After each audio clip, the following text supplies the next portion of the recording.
A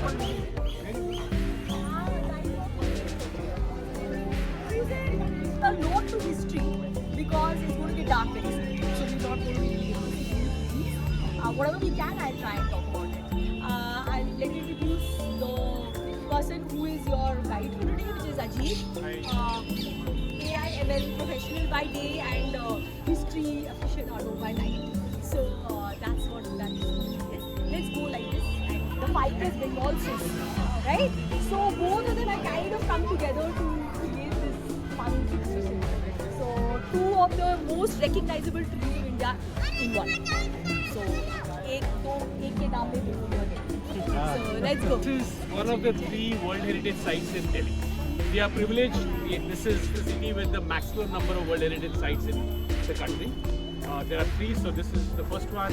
Humayun's tomb was also made a World Heritage Site, both of them in 1993. So now many years passed, and then we have the Red Fort that was made a World Heritage Site in 2007. So we have total of 38 World Heritage Sites in India, right? Tangible World Heritage Sites. Out of them, 3 of them are in Delhi. So this is called the Qutub Complex. It's not one monument. It's a set of monuments which starts from the stuff here, right? And it's called a complex because, like any place, this has a lot of stacked up history, right? It starts with, and I'll talk about it a bit, this is where Delhi started. But what we see here is where the last part of the colony, right? So you see the British Dak Bungalow behind, right? So wherever the British went, they made Dak Bungalows. It's just behind this monument, you can see those colonial style structure behind. Here is all Mughal. So what are cities, right? Cities and histories are built by culture, by business and politics. Right? So all of that comes together and builds. So this was really a very long period of time. And this, you can see a Mughal era mosque, a typical onion dome that is built on top. And beyond that, there is the Char Bagh. Like he was talking about gardens. So the Mughals also made. So with the Sarai, we have a mosque here. There will be a garden here. And the Sarai will be where the rectangular taken from our freedom.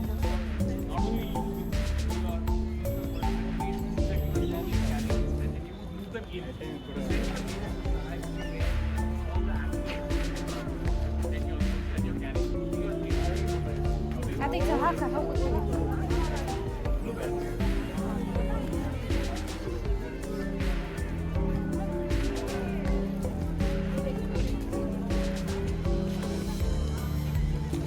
It will be uneven, so please take care while you're walking.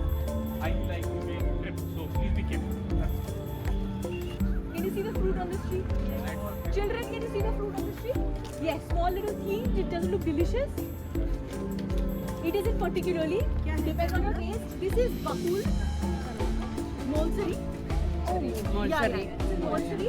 And the thing with this is that it's a very fine thing.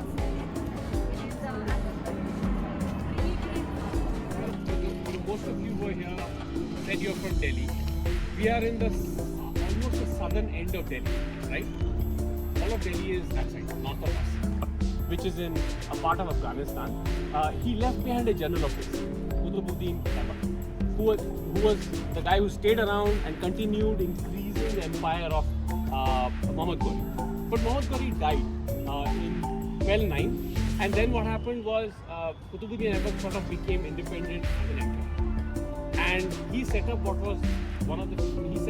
called the Mamluk dynasty, which is the slave dynasty. Those of you who have read Indian history in school, you must have read slave dynasty, not Mamluks. So the Mamluks were the slaves. So what used to happen was the emperors, people would buy slaves, and then very quickly when they saw potential, they would quickly elevate them as generals, as leaders, and they became emperors. So there were a series of emperors where all the emperors were not hereditary, but one slave after another, because of their merit, took over and then became the next. So it was called the slave dynasty, almost for 100 years, right? Till 1290, one after another was the slave dynasty. But they ruled from here, right? So Qutb-ud-din Aibak started the city. Qutb-ud-din Aibak also started building the Qutub Minar along with the mosque. So this was all started in about 1199 when he was the governor, not the emperor. And then he continued building it during his period. He built in the first time, and then he died. And his successor was called Iltutmish. He was the person who actually finished the Qutub Minar. He also extended the mosque. Yeah, lots of words. So I'm standing mosque in India. There was no mosque before this. If there were mosques, they are now probably in the east in Pakistan. There are some areas that they built mosques there. But this is where this place has the first existing mosque which is still there. This has the first, the oldest dome which is still standing, and the oldest arch, which is all technology that came with the invading armies. So they are all built here, and as we go through it, I'll talk about it.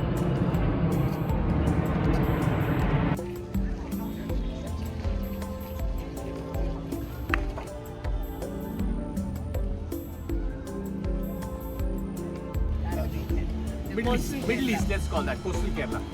They had apostles, basically early Christian apostles who came to India, and we also had early traders who brought Islam. So right after Islam was set up in the 7th century, 8th century, we already had mosques. So thanks for correcting me, just in my mind. But 7th century. 7th, 8th century, when almost the first set of disciples of Muhammad actually came to India, and there are very, very old mosques. So one should highly recommend it visit. Kerala is the only place in India There is the oldest Jewish synagogue is also in Kerala. Obviously oldest. There are which is fine. Okay. So I'll touch the grave of Iltutmish, or Iltutmish, as it was called. Later on in English the name was changed a bit, but we are here because he actually built all of it, right? He finished Qutb-ud-din Aibak's Minar.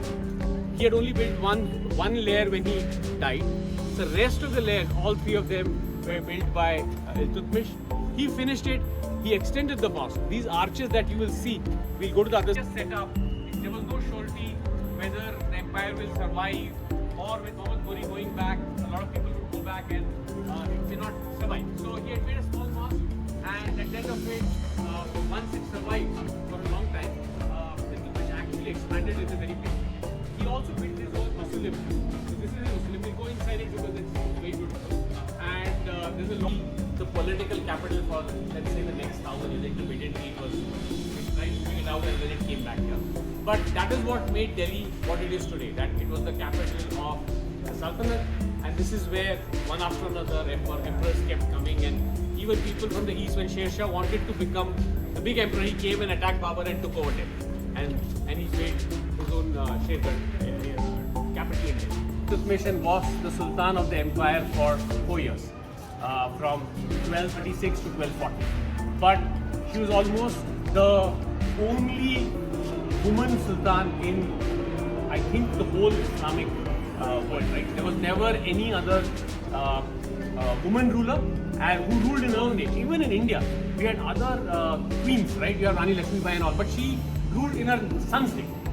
So she was almost the only person who was like a woman ruler, and she sort of finished this for her father.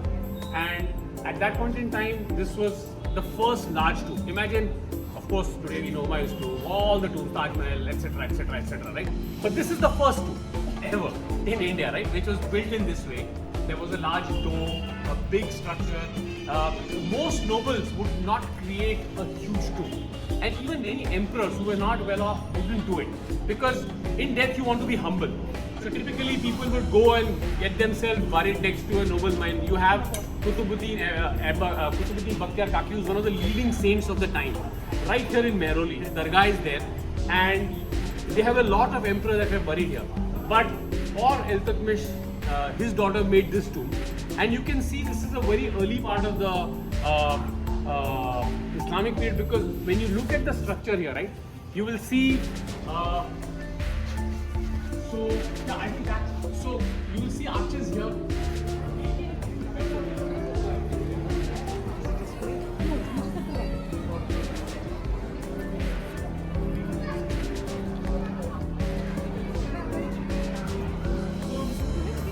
The tallest brick structure in the world. It's 72.6 meters tall. and it is the tallest brick minar in the world.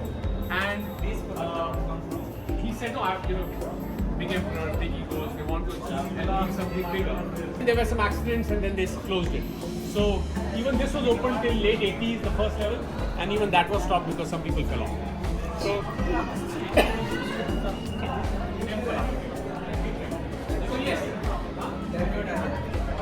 yes, South Indian architecture. So that is correct, right? So what happened was, there is a plaque there that mentions this.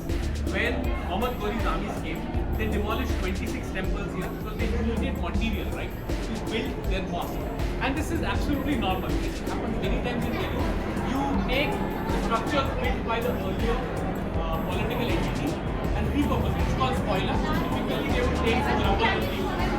If you go to, how many people have gone to the Great Stadium?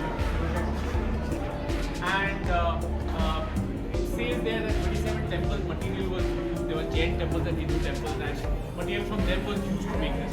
You can actually see kalashas, you can see the statues of apsaras, very unlike what I was talking to you about, what is not allowed in Islamic architecture. You can see it because this material came off materials of temples, and they sort of repurposed it, right? So that is the history of why this is an absolutely atypical mosque, beautiful, but very different, right? And you can see smaller areas there, right? Like the first floor there is a similar first floor there. Those were places where women could come and pray in the mosque. So there was a separate route from outside where they could go up, and they could also be a part of the prayer, right? And apparently from there, Razia Sultan made, when she was becoming the Sultan, and she didn't want to call herself a Sultana, she actually stood there and she had to convince the nobles, right? Because they were her brothers and stepbrothers who all wanted to become emperor at the same time. So she had to convince them that she was the correct ruler for the empire. And she apparently stood there and talked to all the nobles, and that's how it became so important. So they have defaced some of these figurines of the faces. But you can see you have this kalasha here which is overflowing, typical iconography of that time. Typical iconography. So this is supposed to be good because it's an overflowing kalasha, right? This is the standard iconography in temple. It's common for that kind of thing. It is not rusted. Why is it not rusted? Some sort of a lawyer, like I have no background. Secret metallurgical, advanced metallurgy, right? That's also it. So this is, incidentally, this is the oldest artifact in this whole area, right? This pillar was made in the 4th century. Rest of the stuff we are talking about is 12th century.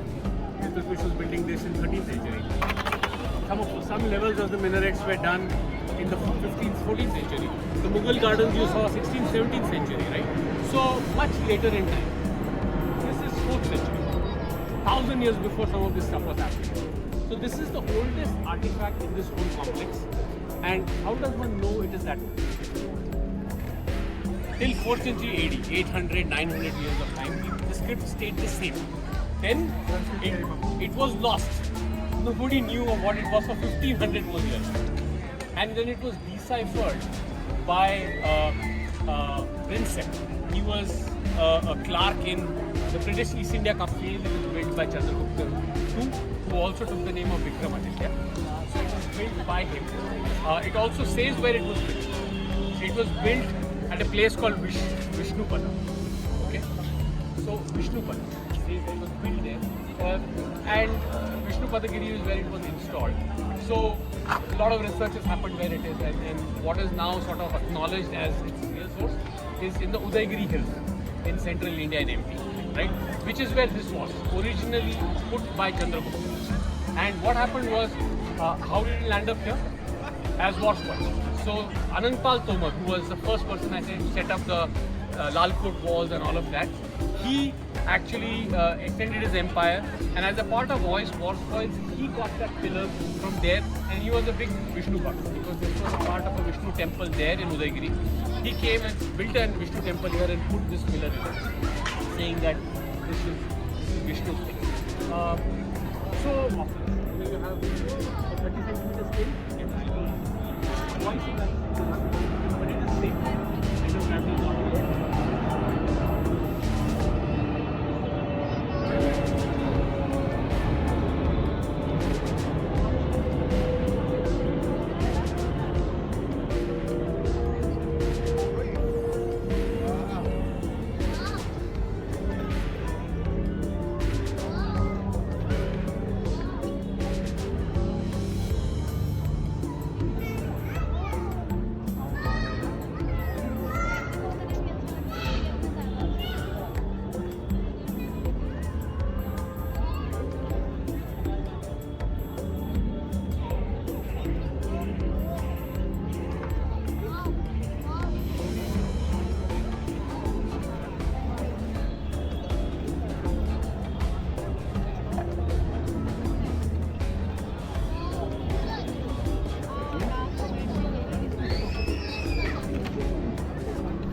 written there?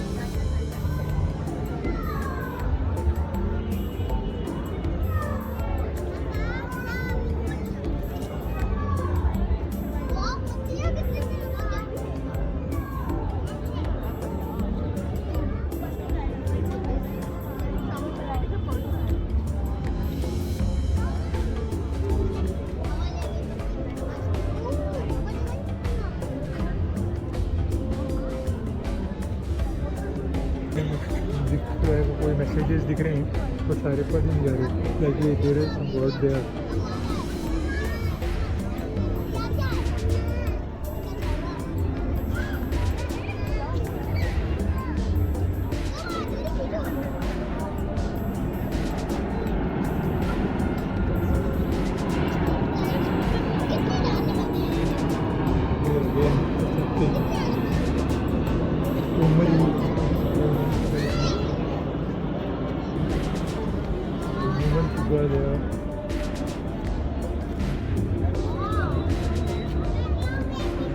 Gangam.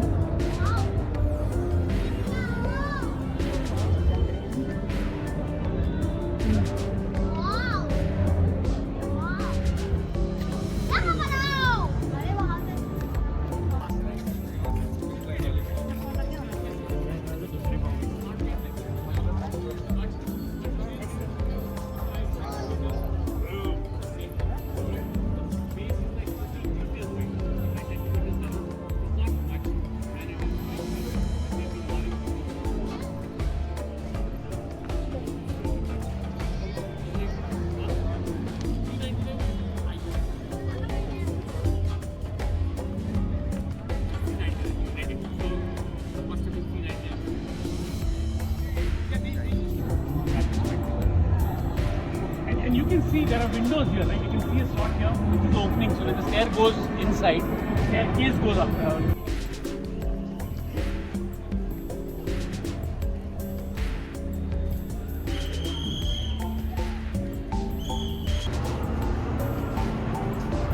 This minar, which is only the first level, was built, right? While coming in, we saw it right across. So he needed to expand it to create space for his own minar that he was trying to build. And that's why he extended it. Obviously, he was also trying to make the mosque bigger because the population of this area had grown up. Not only was by the time of Alauddin Khilji, there were many other towns.